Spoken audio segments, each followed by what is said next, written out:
ನೀನು ನಾ ಕೆಡಕ ಕೃಷ್ಣ ತೀರದ ಸಾಹಿತ್ಯ ಮುಟ್ಟ್ಯಾವ ಗಗನಕ ಬಿಟ್ಟ ನೋಡಿಗರ ಗಂಡನ ಮನೆ ಬಿಟ್ಟು ಬರಬೇಕ ನಂದು ನಿಂದು ದೂರ ದೂರ ಊರ ಮನಸ ಬಾಳ ಹತ್ತೀರ ನನಗ ಖುಷಿ ಅನ್ನತಿದ್ದ ಗೆಳತಿ ಇಬ್ಬರು ಊರ ಸುತ್ತೀರ ಎರಡು ದೇಹ ಒಂದೇ ಜೀವ ಮೊಹರಂ ಹಬ್ಬಕ್ಕ ನೀ ಬರತಿ ಅಂತ ಬಸ್ಸಿನ ದಾರಿ ಕಾಯ್ತನ ಸಂಜೆ 6ಕ್ಕ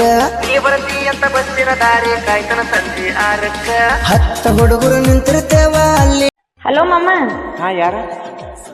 ನಾನ್ ಲೇ ನಿನ್ ಹಳಿಲವರ್. ಓ ನೀನಾ? ಬ್ಯಾಡ ಅಂತಾನ ಬಿಟ್ಟೋಗಿ ಯಾಕೆ ಫೋನ್ ಹಚ್ಚಿ? ಸಾರಿ ಮಮ್ಮ. ಹಳಿಯ ಲವರ್ ಕೇಳ್ಯಾಳೋ ಸಾರಿ ದಾರ ತೋರ್ಸಳ ಕೂಸಿನ ಮಾರಿ ಹಂಗ ಹರ್ದ ಮ್ಯಾಲ್ಯಾಕ ತೋರಿಸ್ತೀನ ಮಾರಿ ಎತ್ತ ಕೊಡಿದ್ರು ಆಗುವಾಕ ನಿನ್ನ ಮರಿಯಾಕ ನಿಸದಾಗ ಬಂದ